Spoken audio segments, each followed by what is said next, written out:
Hello, it's good to see you. We're going to read some more of my story, but I have to tell you, first of all, yes, I have a bruise right here. I've got a big old bruise. I had some dental work done yesterday. I had a crown done back here, and I think what happened was when they were giving me the anesthesia, they hit a vein or something. The work was done up here, but I'm bruised down here. So that's a bruise. If you see a dark spot there, that's a bruise. And also, I think I'm coming down with a bit of a cold. I'm a little bit stuffy, and I'm stuffy, and my throat is a little sore, but I don't think it should really affect the way I read. I'm just going to sound a little stuffy. I mean, I kind of hear it. I sound a little stuffy. It's not bad, but I think I'm coming down with something. It's just been a heck of a week. My goodness. And I had a little baby cavity filled 2 teeth over, and while the dentist was drilling into that tooth, my tooth cracked. So they also had to repair my tooth while they were at it. And then the anesthesia wore off right in the middle of drilling out the tooth for the crown. We will not discuss what a special level of hell that was. You know, they raise your hand if you feel any discomfort. I came about 3 feet up off of that bed thing they had me on, my reclining chair. Yeah, I levitated about that. Yep. So they dosed me up again, and I think they gave me 3 rounds of anesthesia, and I ended up with that. I was there for 2.5 hours, and it was hell on earth. If I end up in hell, I'm going to be sitting in a dentist chair for eternity, because it felt like it. It felt like I was in hell, and it was eternity. Anyway, I'm going back in 3 weeks to get my permanent crown. But anyway, that has nothing to do with this story, does it? I just wanted to explain the bruise and the fact that I sound a little stuffed up. And that's all I have to say. All right, now at this point, we're at chapter 92. We're a little over halfway through the story, and we're still in part 1. I keep my pen in case I find typos. I can mark them and then go in them and change them in my copy that I have, my electronic copy. All right, so we're at chapter 92. I'm not going to be able to read as much tonight because I don't have as much time, and now I'm sitting here running my mouth and I'm making it worse. Okay. Chapter 92. The sun was setting as Jerry and Phaedra exited the apartment building and headed south on Elm Street. Look over there, Jerry said, pointing across the street at a group of people huddled together in front of a small table. I was hoping they'd be here. Who? The soup and sandwich people. I think they're Catholic or something. They do free meals certain evenings of the week, and they give away blankets, too. They crossed the street. It's possible that they've heard about Sticky, Phaedra said. How could they? Aiden took care of all that. Are you sure? No, but I doubt he'd leave it undone. He's so detail-oriented. Let's hope so. Jerry walked up to a small group of men nearby. They were seated on a garden wall and eating sandwiches, the free blankets either draped over their shoulders or in their laps. Hello, gentlemen, he said. How's it going? The men mostly just grunted at him and focused on their food. You guys want to make some money? They all looked up. Hey, I know you, one of the men said. Don't you go around throwing money out? He looked up at the top floor of Jerry's apartment building. Yeah, you live up there in the penthouse suite. You throw money off the balcony. That's me, Jerry said. Or that used to be me. Now I'm offering employment opportunities to the homeless in our area. Since when? One of the other men asked. Since now. Today. Look, I'm having a private party at my apartment tomorrow night. I'm looking for, I don't know, maybe 6 guys to come assist. Are y'all interested? The men looked at each other. What are you paying? One of them asked. $500 for the evening, Jerry said. $500 each. No way, one of the men said. For what? What kind of work pays $500 for an evening? Phaedra pulled a stack of business cards out of her purse. She handed one to each of the 4 men. Here's the address, she said as she was handing them out. Make sure to bring that card with you. You won't be allowed in without it. Be there at 8 p.m. sharp. There's a password written on the back of the cards. They turned the cards over. Bitch, one of them said. That's the password for tomorrow night, Phaedra said. We're going to be very selective about who comes in. Cause any problems and you'll never be invited back again.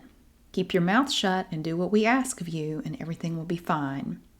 Every event will have a different handwritten password on the backs of these cards, and they will be checked every time. Are you interested?" Jerry watched her the entire time she was speaking. "That's impressive," he said. "I should have had you handling things from the start." "I'm not looking for a job," she said to him quietly. "I'm just helping you out for a minute." She turned back to the men. "So?" They looked back and forth at each other again. One spoke after a moment. "I don't know how all of y'all feel," he said, "but $500? I'd have to know what I was going to be expected to do before I agree to that." Jerry clapped his hands together, then stood there, rocking back and forth slowly. "Here's the thing," he said. "It's two components, two things. One, you have to agree not to tell anybody what we're doing." One of the men started to get up. "I'm out," he said. Jerry held up his hands. "No, stop. Listen, it's nothing bad or weird. Just, people might get the wrong idea if you go around telling everybody about it. I also don't want to get mobbed by people wanting to work for me." "Well, what is it?" the man said. "Stop beating around the bush." "Okay, here. I'm looking for men who will box for me. Not actual boxing. It's just for show. Wrestling." "Wrestling? In your apartment?"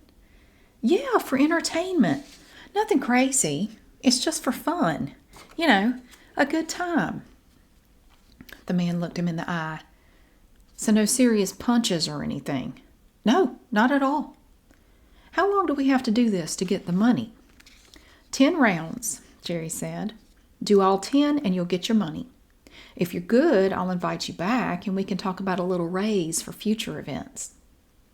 Phaedra smiled at the man. "So," she said, "are you in?" They all agreed that they'd come by and at least try it out. "That's 4, Jerry said as he and Phaedra walked away. "Should we try to get 2 more?" "We haven't planned the party yet," Phaedra said. "I wasn't even aware that there was going to be a party tomorrow night. Maybe we should just stick with 4. Hopefully they'll show up." They started walking back up the street to the apartment. "Who's planning this party?" she asked. Oh shit." Jerry stopped walking and stood there in front of his building. He looked at Phaedra, panicking a little. "How can I do this without Aiden? Or Daniel?" "Don't forget Amber. She did more than you realize." "I want to have a party to kick off Operation Overlord." "Overseer," Phaedra said. "Right, overseer. What did I say?" Phaedra chuckled. "You said Overlord." "I did not." "Anyway, a kickoff party? That shouldn't be too hard. Daniel probably has some guest lists tucked away, names of caterers and whatnot. How hard can it be?" "Can you use your powers to influence the people there like Aiden does?" She slithered over next to him and put her arm around his waist. "Are you just using me for my magical gifts here on this planet?" He smiled at her. "Maybe. That and your fatal hotness. Can you do it?" "I suppose. How many people do you want to be there?" "I don't know. Maybe 50. We've got room. And I want all the important people there. I want them to be impressed with my use of the homeless guys. We'll need a wrestling ring." "That's pretty big," Phaedra said. "We'll have to relocate some furniture. But I recommend setting it up in the big main area so people will see it as soon as they step out of the elevator. What do you think?" "I think that sounds like a plan." "Would you like to invite Aiden? Rub his face in your success?" "Maybe later. Let's see how the first one goes." Phaedra raised an eyebrow. "How many more of these are you thinking of doing?" "I reckon as many as I feel like. If it's fun, we'll just keep going." Phaedra looked down the street and saw the men walking away. Jerry followed her gaze and saw it too. "What if they don't show up?" he asked. "They will," she said. "I'll make sure they do." Chapter 93. Aiden made a stop on his way back to Earth in a familiar place. He sat patiently again in the stark white waiting room. He was summoned to the receptionist's desk after several minutes.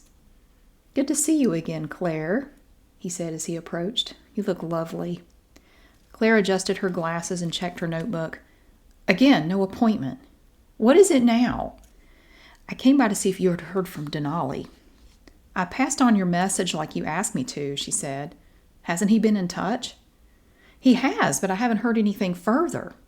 He looked around and then said in a soft voice, I can't exactly go looking for him myself. I understand. All I can do is follow up with him again if he comes by. He knows what you want, right? Because I sure don't. He does. I was just hoping to have some answers by now. Yes, please do talk to him if you see him. What do you want me to say? Aiden leaned up over the counter. Would you please tell him a fluffy orange object tumbled out of his suit jacket at that moment. It bounced off Claire's desktop and landed in her lap. Oh, no, he said. Sorry about that. I forgot I even had that. Here, let me get that out of your way.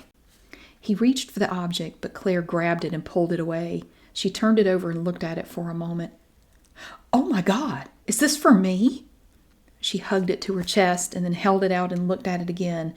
A suction cup, Garfield? Where'd you get this? She gently touched Garfield's tail. I just happened upon it the other day. Do you like it? I love it. She hugged it again. I've always wanted one of these. Can I? Aiden smiled. Of course you can have it. She stood up and gave him a quick hug across the desk. Nobody ever does stuff like this for me except you. I'm glad you think of us back here doing the grunt work. How could I not? I appreciate everything you do. Her face tensed up. It's not like I have a choice. They don't. Claire, please. Not now. I know, she whispered. But I just get frustrated, and there's nobody other than you that I can talk to who would understand. I know it's hard, but try to hang in there. We're all struggling. Yeah, but you get to go places. It's not all fun and games. You're just remembering the good parts. I guess. She looked down at the Garfield with his big goofy grin and suction cup tipped limbs sticking out. His large plastic eyes, half open, stared back at her. Thank you for this. Aiden looked over at the glass partition. You should stick him up there. I can't. Why not? She clutched Garfield to her chest. He'd get taken away. No, just say that it was left in the waiting room and you've put him up there so his rightful owner may one day return and see it and claim it. Her eyes widened. What if someone comes along and tries to say it's theirs? One thing I've learned is that you can't lock away everything you love, Aiden said. Don't let fear keep you from the things you enjoy. Put Garfield on the glass so you can see him, not hidden away in a drawer. Claire stuck the plush toy up on the glass, sat back down, and looked at it. I like that, she said. Hopefully he'll be okay up there. So, I just lie to anybody who asks about it? Given our location, doesn't lying seem appropriate? Fair enough. I have to go. Please do remind Denali that I'm waiting to hear from him. When I see him again. Yes. He smiled at her again. Chin up. It's going to be okay. With that, he vanished. Chapter 94.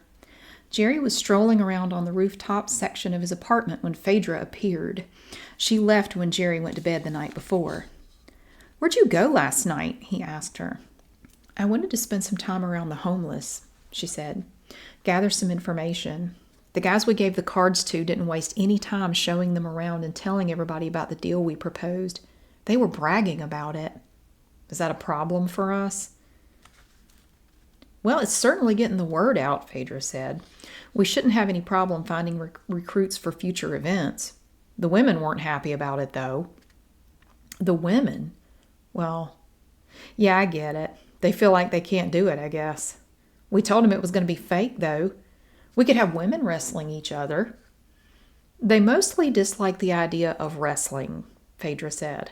From what I heard, they were interested in making the money, but they hope you'll have something different for them to do. Oh, I'll have other things. Don't worry about that. Like what? Jerry grinned. Not like that. I know what you're thinking, but no, they're not my type. No, it'll be innovative things.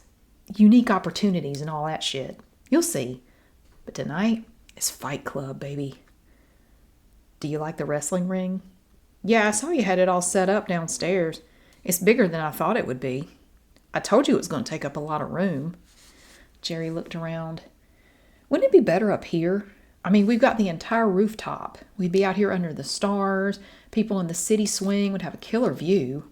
It's winter, Jerry. It's cold up here. We can get heaters.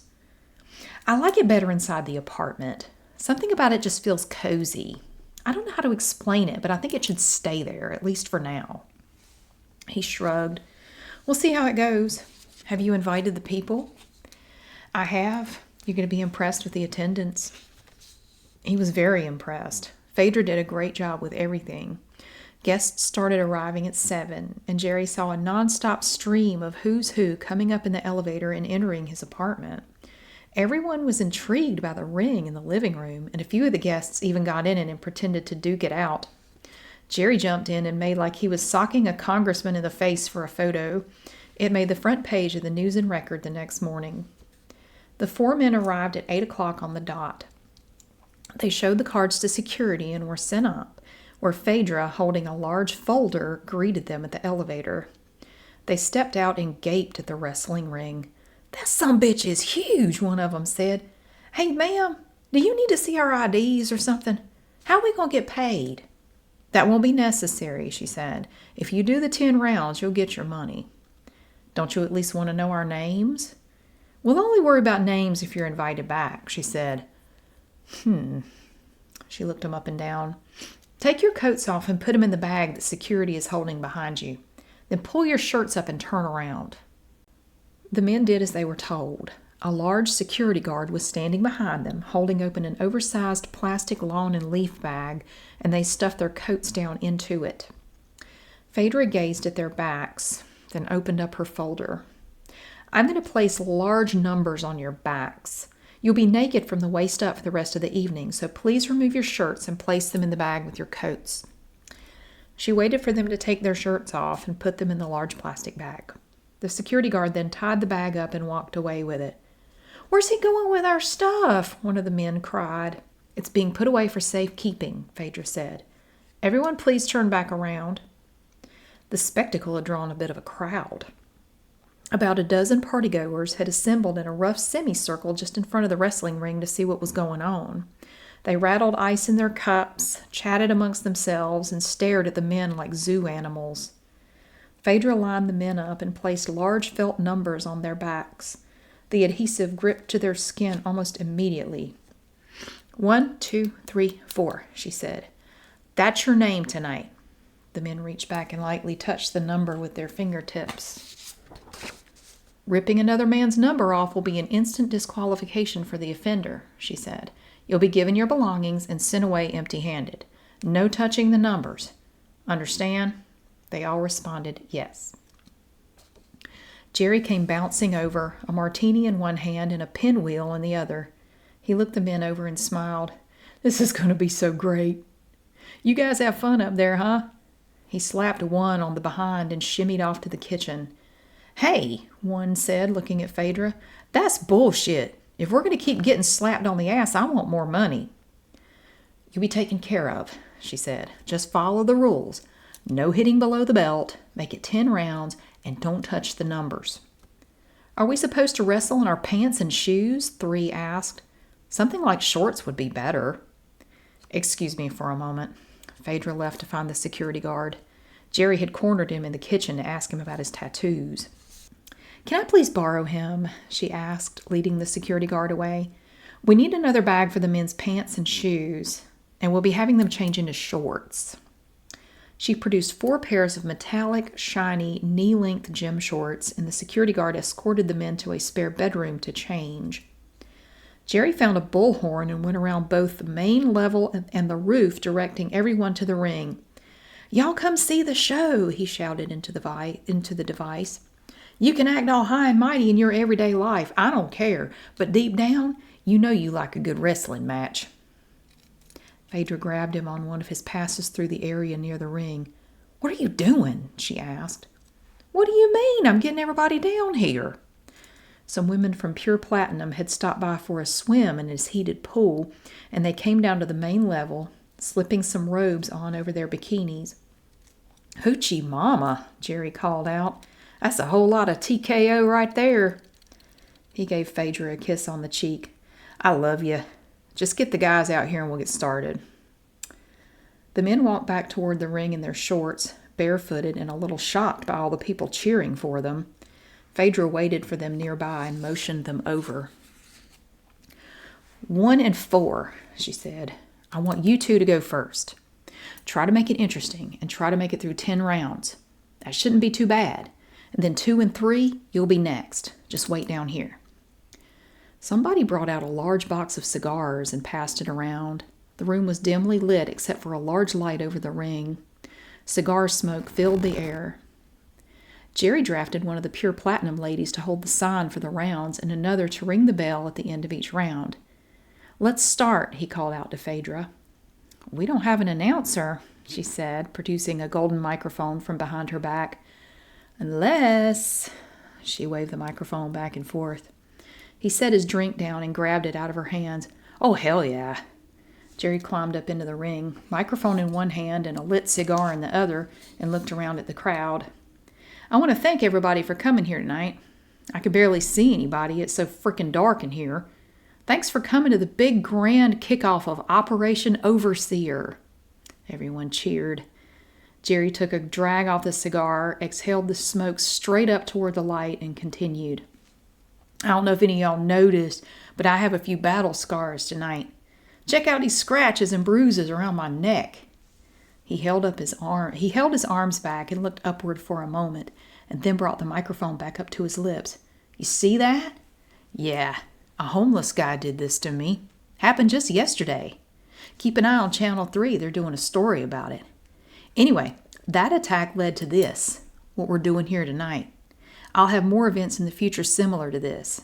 I want to get down on a one-on-one level with the homeless in our community and offer them financial opportunities.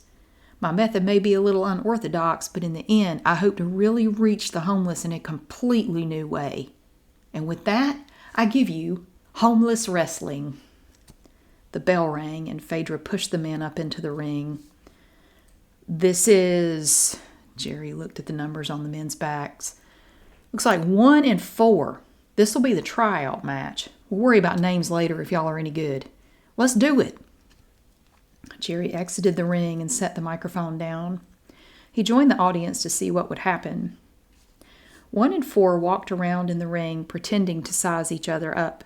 Several people in the crowd decided quickly that they weren't interested and started to walk away. "No, wait," Jerry called out. "They're just getting started." He looked over at Phaedra with a desperate expression. She nodded and approached the ring. "All right, guys," she said. "Let's get it going. Come on." 4 slapped 1 on the arm. 1 backed away, and 4 started chasing him around the ring. The crowd seemed interested. "That's good," Phaedra said to the men, "but we need more. Come on." The men grabbed each other. 4 turned slightly and threw 1 down on the floor of the ring. He looked out at the audience for a reaction, and they cheered for him. 4 smiled, and then he turned to look at 1 who was attempting to crawl away. "Oh, no, you don't," he said, and he stomped down hard on 1's left ankle. He heard the snap, and 1 cried out in pain.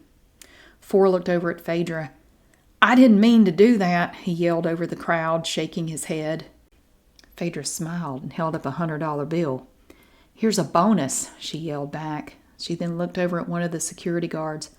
"Pull 1 out of there," she said. "Let's see what he can do with 2. Chapter 95.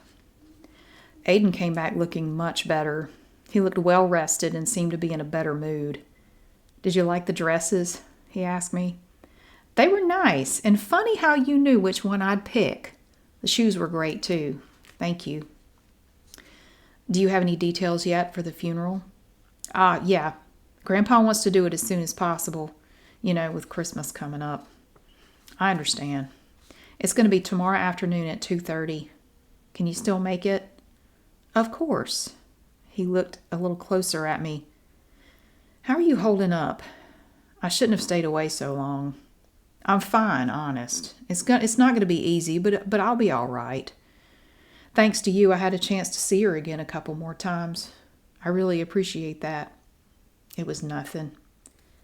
And you talk about being gone so long, I said. You were only gone for a day, not even a whole day. It's okay to leave me alone and take a break. I just worry about you. You don't have to. I can't help it. We went to the funeral and graveside service the following afternoon, and then there was a reception at Grandma and Grandpa's church after that. Grandpa hung in there, but had trouble leaving the gravesite. My brother Richard and I held his hands and walked with him back to the funeral home limousine for the family, and Aiden walked alongside me. It was good to see so many members of my family again. Aiden seemed happy to meet them all at the reception. More than a few of the elder family members joked that maybe I'd finally found somebody to settle down with. Yeah, ha ha, if they only knew who they were talking to. We went back to the house after the reception and met Grandpa there. He was hanging in there, but you could tell it was a struggle. He sat down in his recliner, looked over at Grandma's empty chair, and sighed. This is going to take some getting used to, he said. Aiden and I were sitting on the sofa facing him. I know today was rough, I said. I didn't really know what else to say. It was. She's better off, though. I keep telling myself that, but... He looked down at the floor. She doesn't want either of you to be sad, Aiden said. She's in a place full of love, and Warren, she's waiting for you. You'll see her again. Grandpa looked back up. How can you be sure? Aiden slowly rose and approached Grandpa. Close your eyes and take my hand. He did. This is what she's seeing and feeling right now, at this moment. Grandpa sat up straight and held on to Aiden's hand. He smiled and laughed at whatever he was seeing. His eyes were closed. It's so beautiful, he said. So beautiful. We stayed just a bit longer after that. Not too long. Grandpa needed some rest. He walked us out to Aiden's car as we were leaving. Y'all listen to me, he said. Aiden, I don't know what it is you have, special gifts or seeing things from the beyond. I don't know. But I want you to remember that life is short. Don't take anything for granted, and don't think you have forever. His face was tight, and he struggled to get the words out without completely breaking down. It got to me, and I started tearing up, but I tried not to show it. Appreciate what you have in each other, he said. Don't take one single day for granted. Please make the most of what you have together. Okay? Aiden put his arm around my shoulder. We absolutely will, he said. I nodded and told Grandpa to let us know if there was anything we could do for him. I also promised to come visit more often. We got on the road. Aiden was quiet most of the way back. I adjusted my seatbelt a little and looked out at the window. I looked out the window at the world flying by. Everybody thinks we're a couple, I said, glancing away from the window. Aiden saw a hint of a smile on my lips, and he smiled too. Chapter 96. Jerry had a hard time opening his eyes and dealing with daylight the next morning. Phaedra was already up and about. He could hear her talking to someone. He pulled on a robe, loosely tied the sash around his waist, and made his way down the hall. The apartment was a complete wreck. My God, he said, kicking at a pile of beer bottles and trash. What happened last night? He saw Phaedra lounging on the sofa with another man. You, he said, pointing. Who are you? This is Four, Phaedra said. You don't remember? I guess not. You got pretty drunk last night. She patted the man on the forearm. Four here was the champion last night. He beat all three of the other guys. How much did we have to pay out? For the fighters? Yeah, $5,000. $5,000? What the hell for? I thought we were just doing $500 to anybody who made it through all the rounds. How the hell did we end up paying out 10 times that much? Phaedra stood and walked toward Jerry. Things got a little crazy last night. She glanced back at Four. We found a real ringer, though. $5,000 was a bargain for what we got."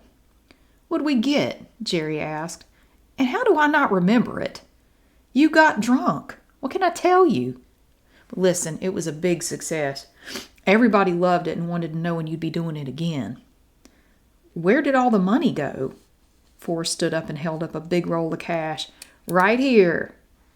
"You got it all?"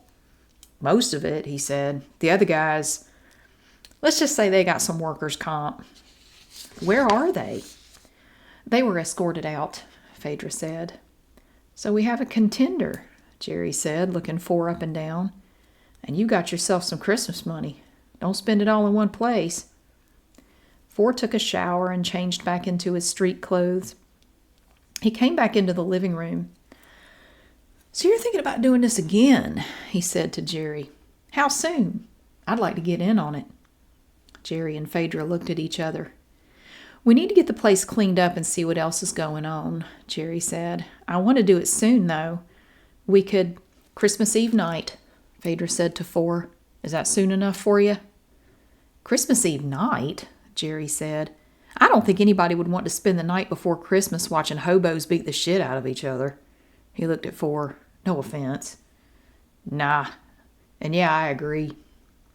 "Think about it," Phaedra said. "We could do a whole theme. 'Twas the night before Christmas and all through the house. We could dress the fighters up in kerchiefs and caps and old-fashioned garments. They could hit each other with presents full of bricks. I think it'd be wildly popular." Four shrugged. "I'm up for it." Phaedra reached under one of the sofa cushions and pulled out a cell phone. "Take this," she said. "I'll call you with the details once we've set everything up." Four took the phone and turned it over in his hands. "Whose is this?" "It's yours," she said. "Keep it on at all times." "Hey, you said you'd worry about names if any of us came back. Do you want to know my name now, or can I come up with a fighter name?" "Let's see how you do next time," Phaedra said. "If all goes well, I'll give you a name." She caressed his arm. "How's that sound?" He grinned nervously. "I got goosebumps." "Sounds good," Jerry said suddenly. "I know you probably need to get going. 4, is it?" "Yeah. So we'll be in touch. We got a lot to do here, so we'll let you get on out of here." Four said goodbye and headed toward the elevator. Before pressing the button, he turned back to face Jerry. "You said last night that a homeless guy bruised up your neck and chest," he said. "Who was that? Do you know?" Jerry and Phaedra exchanged a glance. Phaedra approached Four and whispered in his ear, "It was nobody." The light went out of Four's eyes and he whispered, "Nobody. It was nobody." He left in the elevator without saying anything further. Jerry sighed. "This place is a disaster. We need to get some cleaners in here. And am I going to just have a wrestling ring in my living room from now on?" He looked around. "Everything looks like shit." "I can't control everyone's thoughts," Phaedra said. "People are going to talk. I just want to make sure you're aware of that." "Well, you know what they say. There's no such thing as bad press. It's bad if it turns people against you, Jerry." "It's all volunteers. Nobody can get mad at me for that. I can maybe see if I was forcing them, but volunteers? And don't forget we're paying them really well, too. Why would anybody have a problem with that? I said I was going to be offering unique financial opportunities. Isn't that what I'm doing?" "Just be prepared for some pushback, especially after the TV segment airs. Not everyone is going to see things the way you do, and there's only so much I can do about that. I'd appreciate it if you'd do whatever you could." Phaedra stepped in a little closer to him. "You know who you could go to for help?" Jerry waved his hands back and forth and moved away. "Oh, no. No, I don't want any more help from him. Look at the mess he's made, and he's wasted 2 of my lives. No, thank you." "We're going to have to be more careful," Phaedra said. "No more crazy stunts." "Why? Are you saying I can't enjoy myself? I have all this money and fame, and don't think I've forgotten about where I'm going. Shit, that alone is reason enough to live it up. Amber's gone thanks to Aiden. What else do I have left? I'm going to do what I want when I want. Wouldn't you? It's going to go downhill fast if you don't rein it in a bit, she said. Aiden's happy because now he gets to spend all his time with Liddy, but if he gets word that you're over here going crazy, he could just end it all. You'd be gone, and as you said, you know what that means. Jerry glared at her. He's not going to dictate my life anymore. He's not in charge. I'll do whatever the hell I want. Now let's get a cleaning crew in here. Christmas Eve is coming. Chapter 97. Phaedra left Jerry at the apartment, telling him that she was going out to do some research on local cleaning companies. She reminded him that discretion is important, and she'd need time to thoroughly vet any company and its employees before allowing them into the apartment. It never occurred to him that she had the power to fix up everything without any help. She followed Four down the street to see where he was headed. He stopped into a little corner store and bought a pack of cigarettes and a Pepsi, and she greeted him outside when he came back out. "You're following me," he said. "What for?" "I just wanted to thank you again for your wonderful performance last night. You really gave everybody a good show." Ford tapped the pack of cigarettes on the heel of his left hand. "It was fun," he said. "Maybe it shouldn't have been, but it was. Like therapeutic." "How do you feel about taking it up a notch or two next time?" "What do you mean? You want me to really beat the shit out of the next people? I already broke one guy's ankle as it is." Phaedra took the Pepsi, opened it, and took a drink. "Jerry wants his guests to have a really good time," she said. "Last night was a good start, but what if we took it further?" He took his drink back. "Just tell me what you want, ma'am." "Call me Phaedra." "Phaedra, okay. What do you want?" "Going along with the Night Before Christmas theme, I thought we could incorporate some Charles Dickens references too. Remember Ebenezer Scrooge and Jacob Marley? They met up on Christmas Eve night 7 years after Marley died." "You want me to act out a play?" "No, but I think we'll set you up like Marley. You remember him?" "No." Phaedra smiled. "Jacob Marley had chains," she said. "Lots and lots of chains. Whole lengths of chains. Some had big locks fastened to the end. See where I'm going with this?" Four watched her intently as she spoke. "You're not... What are you saying about the chains?" He looked up and down the street and lowered his voice. "You want me to hit people with chains?" "Why not? What's wrong with that? Are we all going to have chains?" "You can't all be Jacob Marley. Maybe one could be Tiny Tim. He could whack people with a cane. Bob Cratchit could defend himself with a coal scuttle. Ebenezer Scrooge, maybe we could give him a sock full of coins." "Why did you say this was all just going to be for show? Now you're talking about weapons and shit. Do you want us to kill each other?" "Things change," Phaedra said. "This is a process. We don't always know where the road will take us when we're creating new things." "Are you saying you don't like this idea?" "I'm just trying to make sure I know what you're expecting me to do. For real fighting, $500 ain't gonna cut it. What if I get hurt? You'll just chuck me out in the street like you did the other three." Phaedra moved in closer and stroked his chest. "I'll take really good care of you," she said. "I promise. Take this for starters." She pulled a large roll of bills out of her pocket and handed it to him. "You'll find 3 of our business cards rolled up in there," she said. "The password is written on the back of each one. I'm counting on you to pick out the other fighters this time. Remember, they have to be worthy opponents, and they have to be homeless." He took the money, leafed through it, and stuck it in his pocket. "Just so you know," he said, "with all this money, I'm not going to be homeless much longer."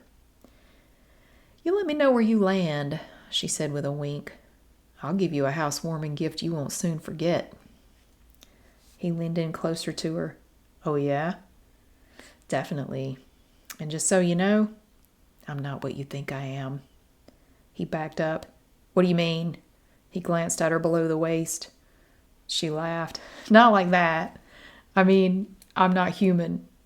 I'm an angel.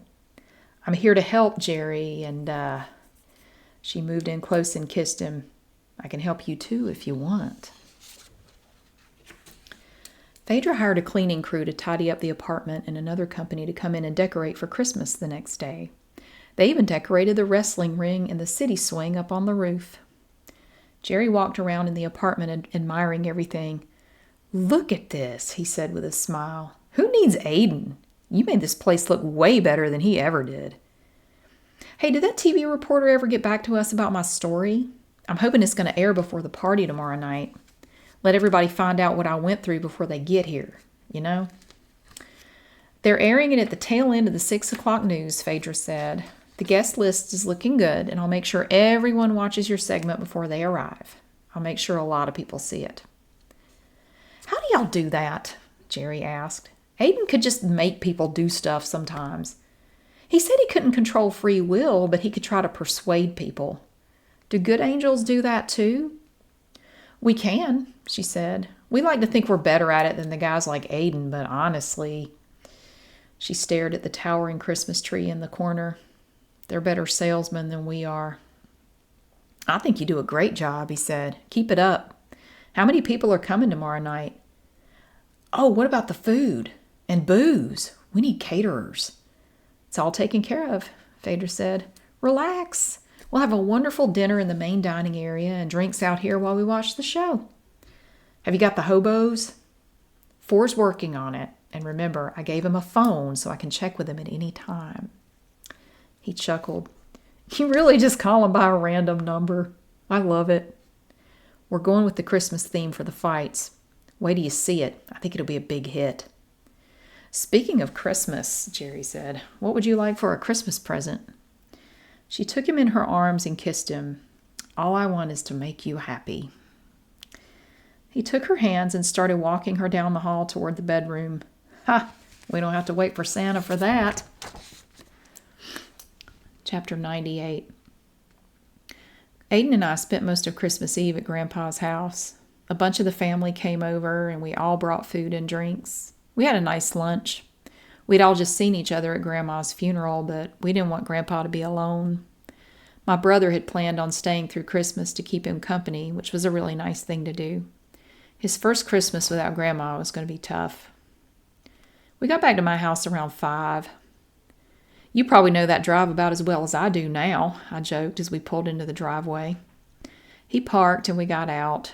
The sky was cloudy and gray. "We never get to have a white Christmas," I said.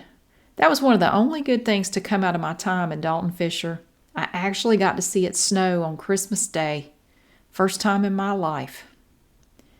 The house felt cold when we walked inside.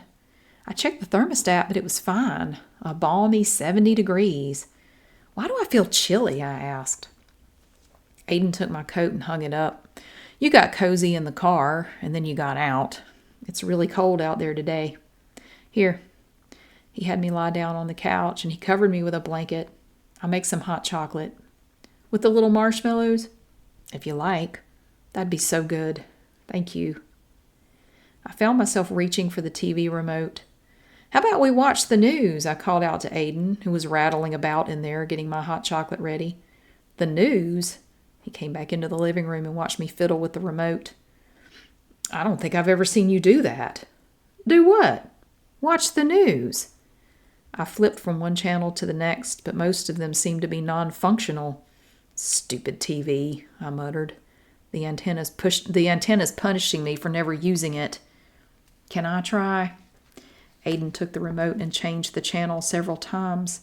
All he got was a black screen. I shifted my blanket around.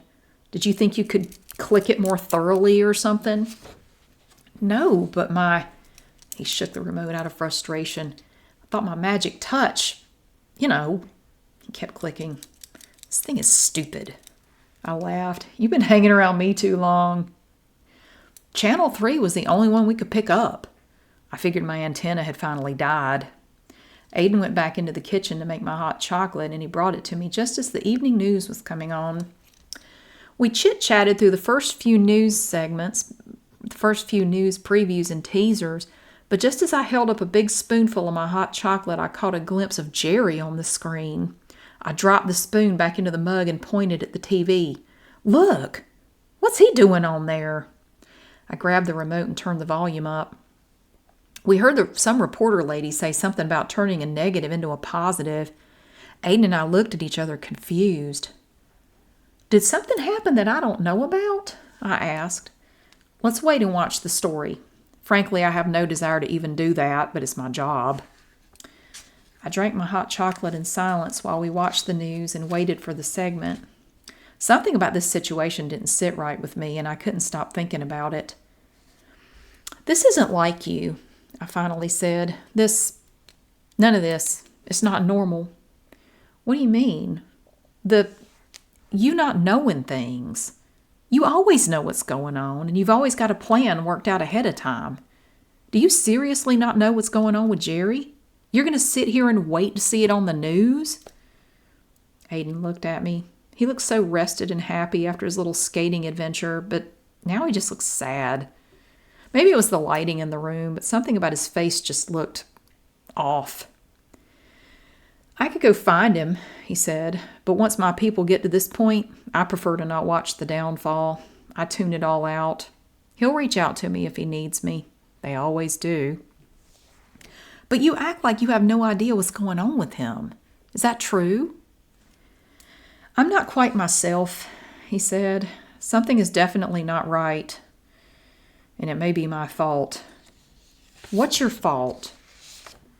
Jerry's segment came on at that moment, and we stopped talking.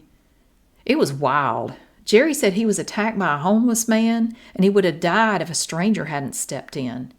Then they showed an artist's sketch of his savior, and it was clearly Aiden. They made him look like a criminal.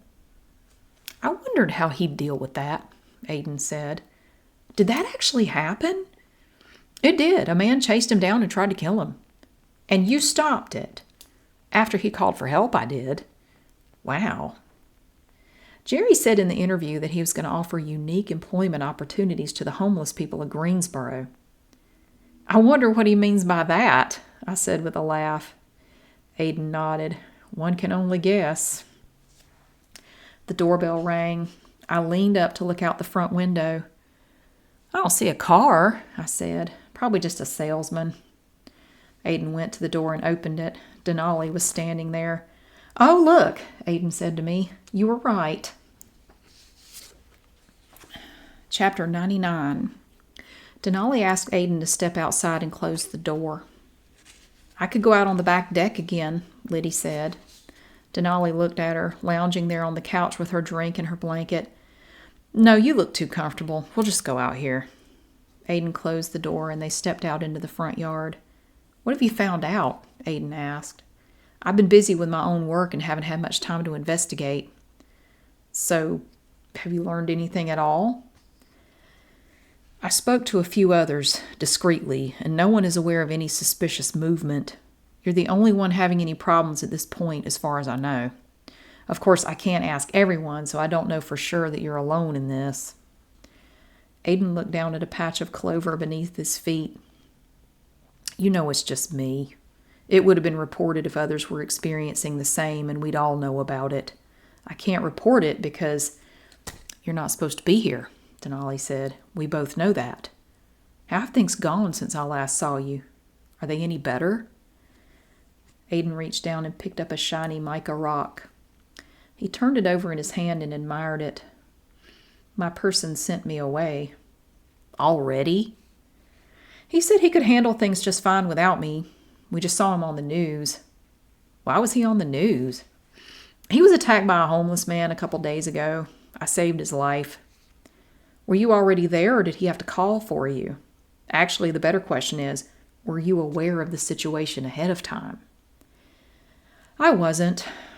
Aiden looked back into the house through the front window. I had no idea. Denali took the rock out of Aiden's hand and dropped it on the ground. Aiden, you've got to leave here. Now. Things are only going to get worse.